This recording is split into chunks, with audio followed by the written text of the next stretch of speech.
I recently did a video about 7 things that made King of the Ring great, but out of all the greatness that pay-per-view has, one notable piece of history was left off the list. And even after 20 years, that match is still one of the most famous occurrences to ever take place in all of wrestling. Which is why it's getting an episode all unto itself. Because today, Dave knows The Undertaker versus Mankind at the King of the Ring.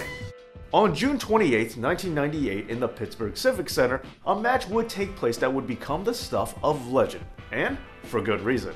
Now, let's just set the stage, because the WWF had just started reclaiming their throne again after barely staying alive during WCW's run of dominance. Stone Cold Steve Austin was champion and set to face Kane that night in a First Blood match, and Ken Shamrock would be crowned king by defeating The Rock in the finals of that year's King of the Ring tournament. But in between those two matches would be the bout that people would remember forever. 2 short years after his mega promo during his coronation, Stone Cold Steve Austin was running white hot and in the middle of his epic feud with Vince McMahon. But as good of a foil as Vince McMahon was, legitimate challengers were needed to face off against the champion. Which is why Vince McMahon had his fair share of cohorts to do his dirty work for him. And one such lackey was Mick Foley, who had already faced Austin for the title twice up until that point. And the 1998 King of the Ring was set to be their third encounter, and they were to meet in the cell. That is, until management had a change of heart. They felt that Austin and Foley going for round 3 would be a bit boring, so they decided to switch things up. But even so, they still wanted Foley in the cell and facing a longtime rival,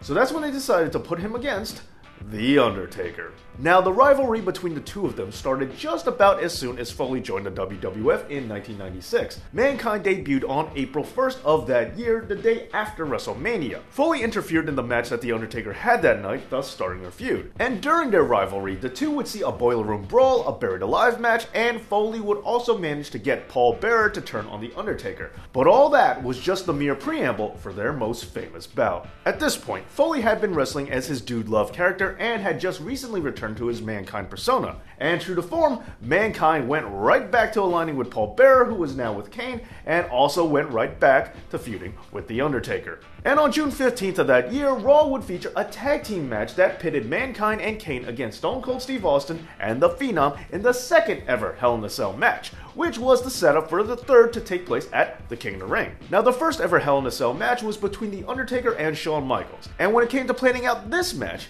everyone was wondering how could they possibly top the first. And that's when Terry Funk, the hardcore legend himself, suggested that Mankind and The Undertaker start the match on top of the cell. You know, really go for it right from the beginning. That's how you make it better. But then it was after that when Terry Funk jokingly suggested to Foley that maybe he should let The Undertaker throw him off the top. However, while it was said in jest, it was this statement that proved to be the catalyst for the most famous bump of all time. Foley then jokingly responded back to Funk by saying, "Yeah, then I could climb back up and he could throw me off again." But this proved to only be getting the gears turning, as Foley slowly started convincing himself that he could really do it. And that's when he approached The Undertaker with the idea. Taker originally wanted no part of it, but eventually, Foley got him to reluctantly agree. And from there, the match was set. The night of the show, both men immediately made their way up to the top of the cell, and Foley was thrown right off onto the Spanish announce table, dislocating his shoulder. Foley lay there on the ground motionless. Terry Funk, medical staff, and even Vince McMahon came out just to see that Foley was okay. Foley was stretchered off as a stunned audience, both at the arena and watching at home, sat there in awe of what just took place. And if the match had ended right then and there, no one would have thought any less of it. However, Foley, being one of the toughest men to ever live, got off of the stretcher and went right back to work. Because as amazing as it was, Mick Foley would still refuse to be satisfied with taking just one fall. One fall!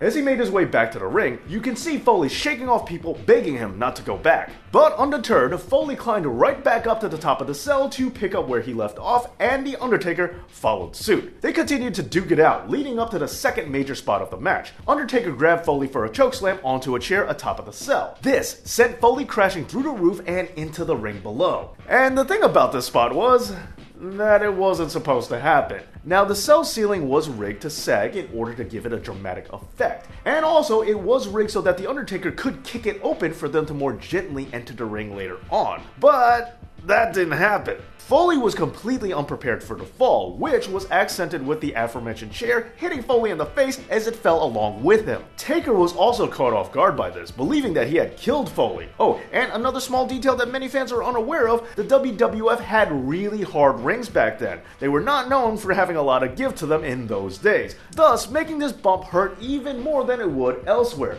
And people will also tell you that while the first major bump gets the credit, it was really the second that was the most painful and took the biggest toll. And at this point, yet again, people rushed to Foley's side just to check on him. But this time, Terry Funk noticed that Foley looked completely glazed over as he was unconscious after taking the second fall. But thankfully, a few minutes later, Foley would regain consciousness, and again insisted on continuing the match. Then, after some more fighting, taking a chokeslam onto thumbtacks and a tombstone piledriver, Undertaker would finally collect the victory that he was always planning to get. Oh, and speaking of carrying out plans, despite this horrific and brutal beating, Foley was scheduled to do a run-in later on during the Austin Kane match, which he insisted on doing, and he did. Now that's dedication. So to sum it all up, in addition to his dislocated shoulder, Foley also suffered a broken jaw and a lost tooth from when the chair hit him in the face while taking the second bump. The tooth somehow found its way into Foley's nose, and in this famous shot right here, it has been said that Foley was smiling. However, he was really just checking to see if his tooth was still there. Furthermore, while this might be Foley's most famous match, sadly, he doesn't remember chunks of it. This was so bad that in the back after the match was over, Foley asked The Undertaker if he did the thumbtack spot, to which The Undertaker replied,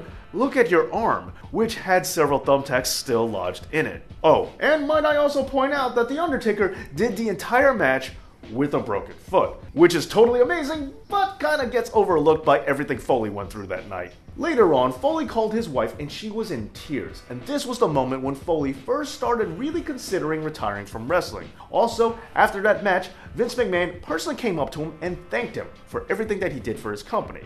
And he also told him to never do it again. Mick Foley has said that one of his all-time favorite wrestlers was Superfly Jimmy Snuka, telling the story about how he hitchhiked just to watch him wrestle in a steel cage. And he remembers that match because it was the night that Superfly Jimmy Snuka jumped off of the top of a steel cage. Well, after this match, I think it's fair to say that Mick Foley definitely surpassed that moment. And following the King of the Ring in 1998, there have been a few imitators, but all of them took extra precautions that Mick Foley didn't have the luxury of getting, and none of them could ever live up to the original.